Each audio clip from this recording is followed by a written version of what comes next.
Menikahi Hot Om. Bab 104. Mau bayi tabung?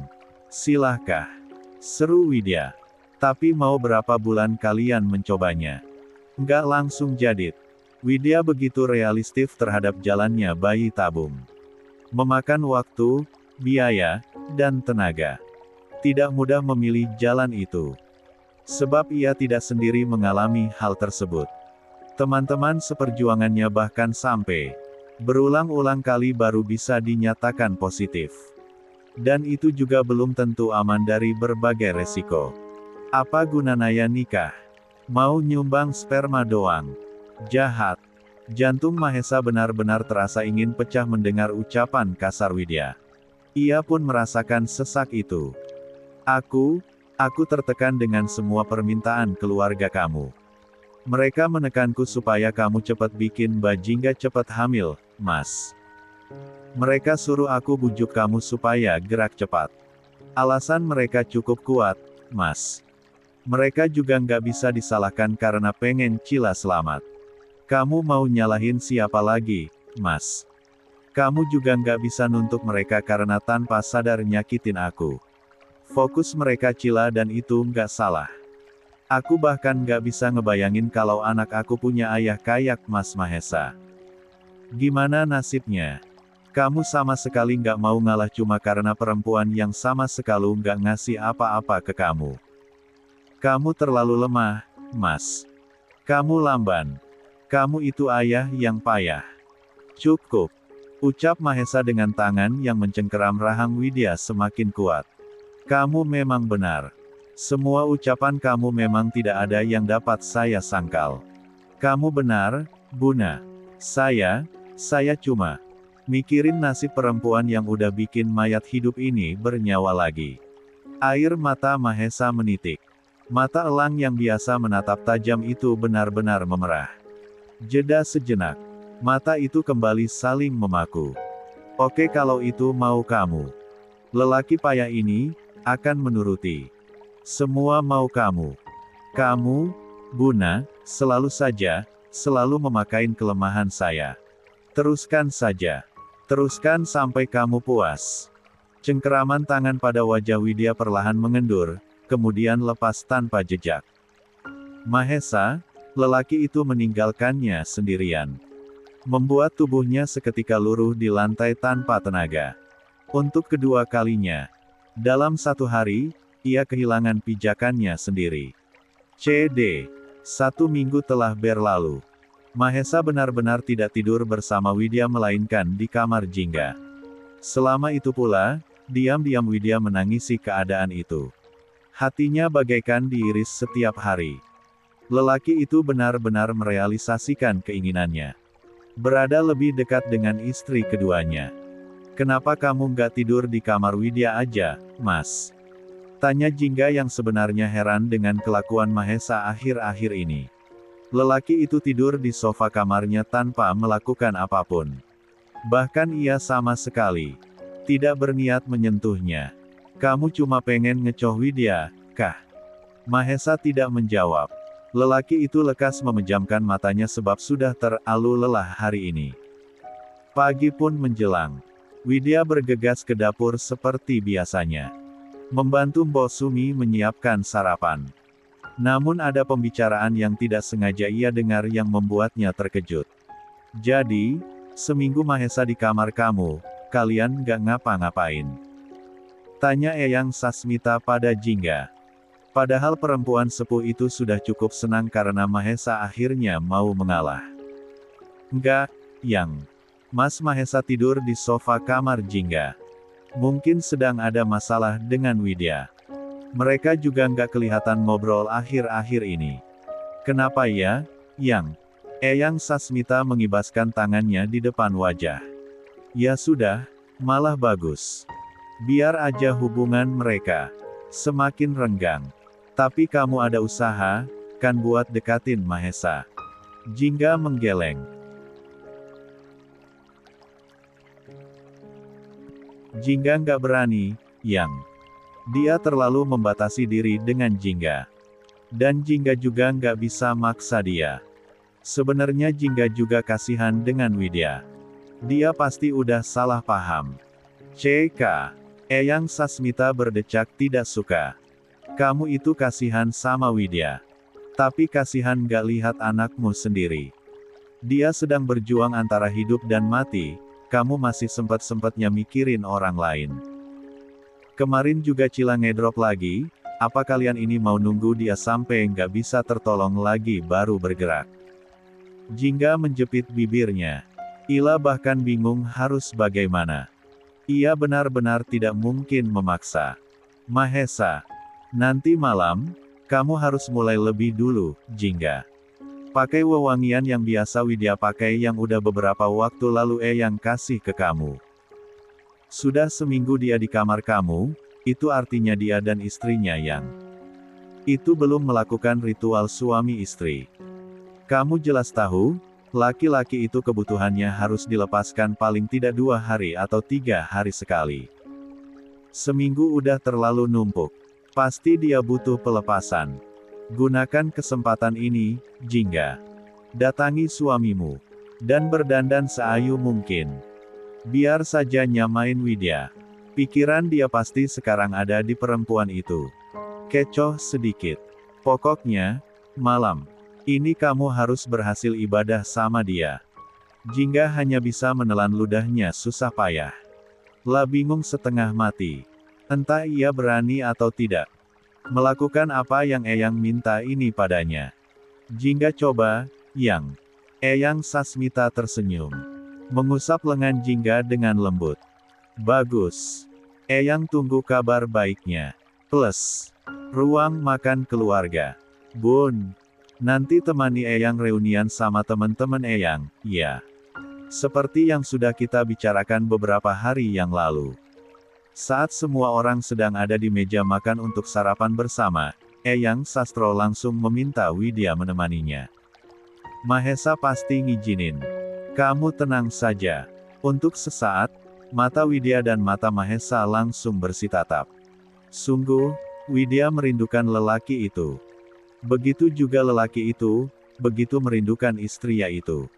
Tapi kerinduan itu hanya bisa mereka bungkus dalam kebisuan. Mereka sudah tidak saling bicara sejak pertengkaran mereka di rumah sakit. Iya, Yang, jawab Widya lembut. Jam berapa kira-kira, Yang? Biar Widya siap-siap. Abis sarapan ini, kita langsung pergi. Oh, baik, Yang. Di meja itu hanya ada beberapa orang sebab mereka bergantian menjaga Cila. Widya, Mahesa, dan Jingga sengaja mendapat jatah pagi sampai sore sebab para tetua ingin mereka bertiga berada di rumah saat malam hari. Tujuannya sudah jelas, agar Widya bisa membujuk Mahesa, dan agar Mahesa mau pindah ke kamar Jingga. Nginep nggak kira-kira, Mas? Tanya Eyang Sasmita basa-basi. Biasanya kalau udah keasikan ngobrol, Mas malah jadi nggak inget pulang. Belum tahu, Sas. Ya tinggal mana enaknya nanti. Nggak usah dipusingin. Sarapan itu pun usai dalam beberapa waktu. Jingga dan Mahesa berangkat ke rumah sakit, sedangkan Eyang Sastro pergi bersama Widya ke rumah teman lamanya. Nanti Eyang kenalin kamu sama Abimanyu, Bun. Cucunya si Wiguna. Yang anggota TNI itu. Biasanya Abi kalau minggu gini nemenin kakeknya di rumah main catur. Orangnya ramah, kamu pasti seneng temenan sama dia. Hitung-hitung nambah temen biar kamu nggak jubek mikirin masalah rumah. Widya hanya bisa tersenyum mengiyakan permintaan Eyang Sastro. Memang tidak ada salahnya ia menambah teman baru agar pikirannya tidak terus-terusan tertekan. Beberapa menit berlalu. Tanpa terasa mereka telah sampai di sebuah rumah besar dengan pagar yang menjulang tinggi. Mobil pun mulai memasuki pekarangan. Di teras rumah megah itu, 2 orang lelaki beda usia sudah menyambut mereka. Ayo, Bun, ucap Eyang Sastro. Iya, Yang. Widya.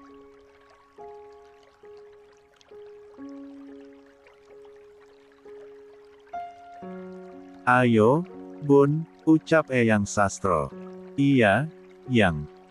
Widya pun buru-buru keluar dari mobilnya dan berlari ke sisi tempat duduk Eyang Satro lalu membukakan pintu. Lebih dulu ia mengeluarkan tongkat Eyang dan mengapitnya di lengan, lalu membantu lelaki sepuh itu keluar pintu. Hati-hati, Yang. Eyang Satro berpegangan pada kedua tangan Widya, dan sesampainya di luar kendaraan tersebut, Widya memberikan tongkat yang tadi ia ambil. Nah, sampai juga kita di rumahnya Wiguna. Widya tetap memegangi lengan Eyang Sastro walau cara jalan kakek kandung Mahesa itu masih terlihat kokoh. Ia melangkah bersemangat menuju teman lamanya yang menunggunya di depan teras rumahnya. Wah, makin seger aja kamu, Sastro. Gimana kabarmu? Tanya Eyang Wiguna yang langsung memeluk Eyang Sastro. Hahaha, harus lah. Walau udah tua begini, hidup harus makin berkualitas. Harus sehat panjang umur biar bisa lihat anak keturunanku tumbuh. Pelukan itu pun terurai.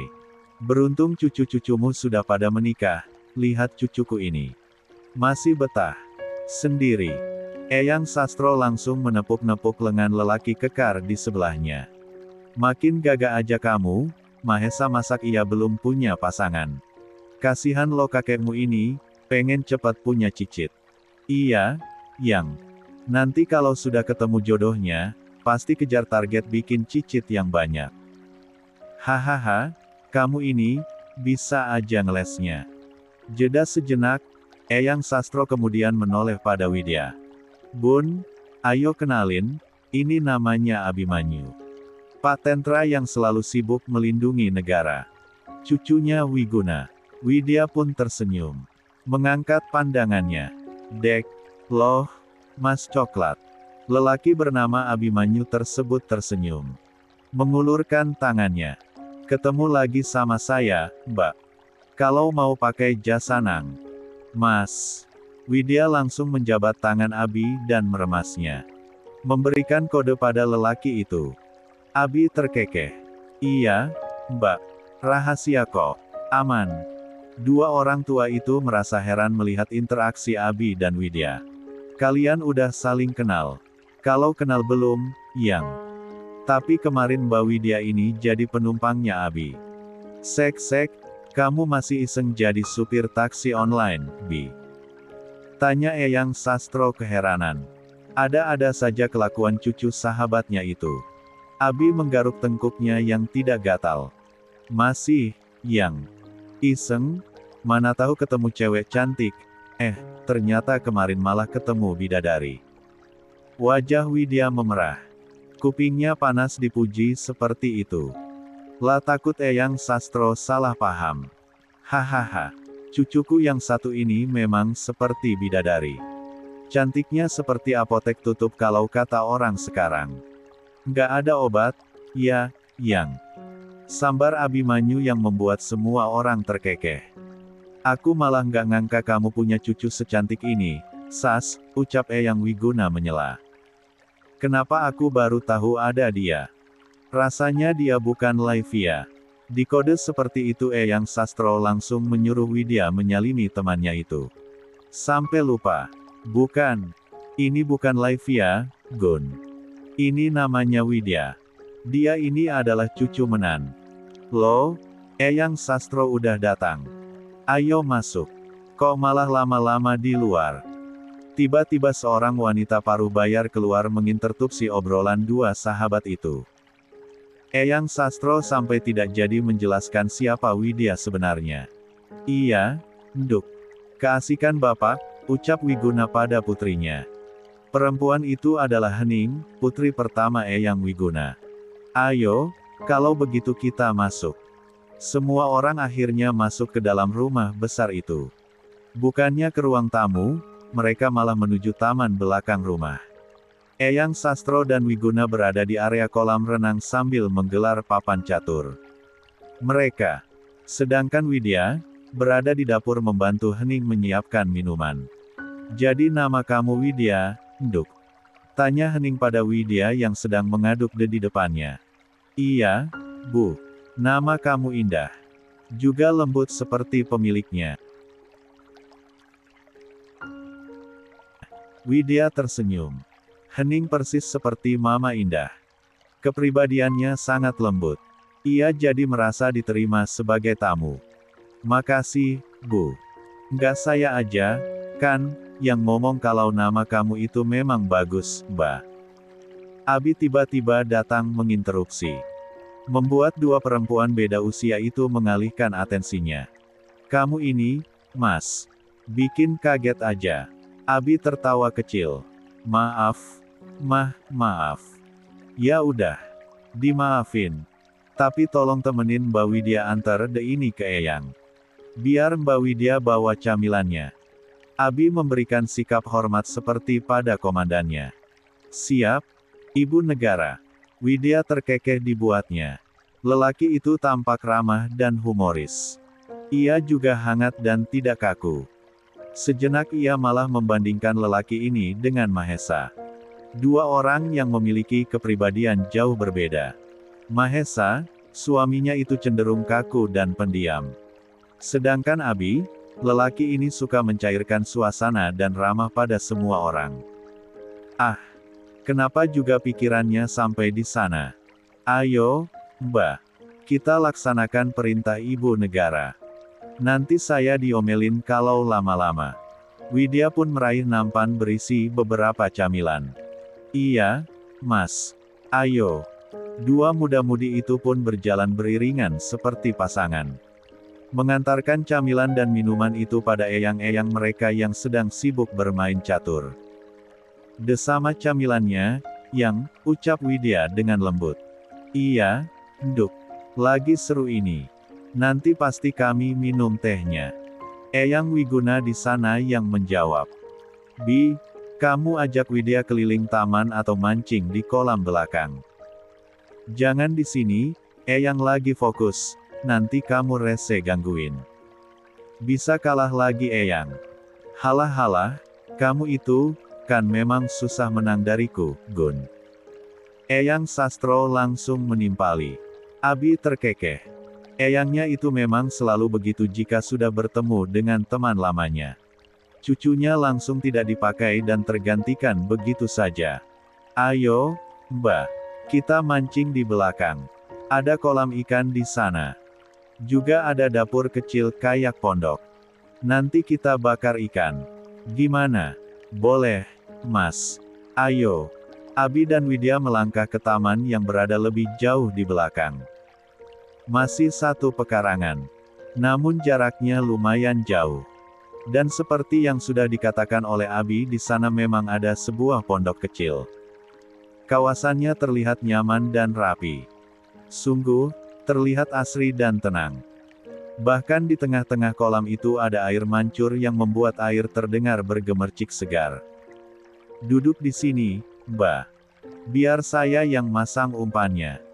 Kayaknya Mbak takut sama cacing. Iya, Mas. Bukan takut, sih, Mas. Lebih ke kasihan. Widya berusaha keras untuk melewati hari ini dengan baik. Menikmati saat-saat menenangkan jauh dari bisingnya masalah yang ada di rumah mertuanya. Setidaknya, memiliki teman baru membuatnya merasa lebih baik. Bahkan ia bisa tertawa lepas seperti sekarang saat Abi menceritakan hal-hal konyol. Lelaki itu rupanya juga pandai memasak. Hal itu mengingatkannya pada sang suami. Caranya membersihkan ikan dan membuat bumbu seperti koki yang sudah ahli. Bahkan saat ia tidak mendapatkan satupun ikan saat memancing, lelaki itu sudah mendapatkan 5 ikan gurami besar dengan pancingnya. Cobain, Mbak, ucap Abi mendorong sepiring ikan bakar gurami yang sudah matang. Baunya sungguh membuat Widya lapar. Ini sambelnya. Kalau nggak enak bilang aja enak. Biar saya seneng. Soalnya belum pernah ada perempuan yang muji masakan enak kecuali ibu saya. Widya hanya mengulas senyumnya. Mulai memakan ikan yang terlihat menggugah selera tersebut. Enak banget, Mas. Beneran. Alhamdulillah, akhirnya. Akhirnya apa, Mas? Ada juga yang menerima saya. Maaf, Mas. Menerima kelezatan masakan saya maksudnya Mbak. Dua orang itu pun saling tertawa. Sungguh, Abi merasa kesan pertamanya tidak pernah salah. Ia senang melihat Widya tersenyum. Senyuman wanita itu terlihat menenangkan. Malam hari. Bun, Eyang nginep di sini, ya. Kamu dianterin Abi pulangnya. Nggak apa-apa, kan? Sabto udah Eyang suruh pulang duluan tadi siang masalahnya. Seperti dugaan sebelumnya. Akhirnya Eyang Sastro tertinggal di rumah Eyang Wiguna. Seperti itulah mereka kalau sudah reuni.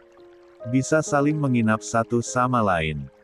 Widya bisa pesen taksi online aja, Yang. Mas Abi besok pasti dinas pagi, kan? Nanti malah ngerepotin. Jangan, Mbak, malam-malam perempuan naik taksi online sendirian bahaya. Saya antar aja. Abi langsung melarang niat Widya. Dan hal itu didukung oleh para tetua yang lainnya. Iya, Bun. Gih. Biar Abi yang antar biar aman. Abi kan jago bela diri, kalau ada apa-apa juga kamu lebih aman. Hening pun satu suara dengan Eyang Sastro. Terlebih Eyang Wiguna yang juga menekannya. Kamu nggak boleh pulang kalau nggak diantar Abi Bun. Nginep di sini aja. Widya akhirnya tidak bisa menolak. La pun menuruti semua perintah orang tua itu karena didesak. La pamit setelah setuju diantarkan oleh Abi dan bergerak menuju garasi. Sungguh tidak mungkin untuk ia menginap. Ponselnya bahkan sudah penuh dengan telepon dan chat dari Mahesa. Mas, Memem. Widya ragu menutarakan keinginannya. Merasa sungkan. Tapi ia tertarik melihat motor yang terparkir di garasi rumah mewah tersebut. Ya, Mbak. Kenapa? Tanya Abi saat mereka sudah berada di parkiran kendaraan. Boleh pakai motor aja nggak Mas? Biar lebih cepat. Mana tahu macet. Boleh. Ayo. Abi pun akhirnya mengeluarkan motor besarnya dari dalam garasi. Bunyi motor itu langsung berderum. Ketika dihidupkan. Dan Widya langsung naik ke belakang dibantu dengan Abi yang memeganginya dengan satu tangan. Hati-hati, Mbak. Iya, Mas, makasih. Setelahnya, motor itu bergerak perlahan meninggalkan pekarangan rumah. Lalu melaju membelah jalanan malam yang terasa lebih dingin sebab jam sudah menunjukkan pukul 11 malam. Namun saat beberapa meter motor itu bergerak menjauhi rumah, Abi menghentikan motornya. Kenapa berhenti Mas? Tanya Widya mulai panik. Sebentar, Mbak. Abi kemudian membuka jaket hitam tebalnya dan memberikan pada Widya. Saya lihat Mbak dari tadi meluk badan sendiri. Cuacanya emang dingin. Bagusnya Mbak pakai jaket saya aja biar nggak malah sakit nanti. Widya langsung menolak. Ia merasa tidak enak. Nggak usah, Mas. Nggak apa-apa. Saya kan di belakang. Mas Abi di depan. Mas lebih membutuhkan jaket itu.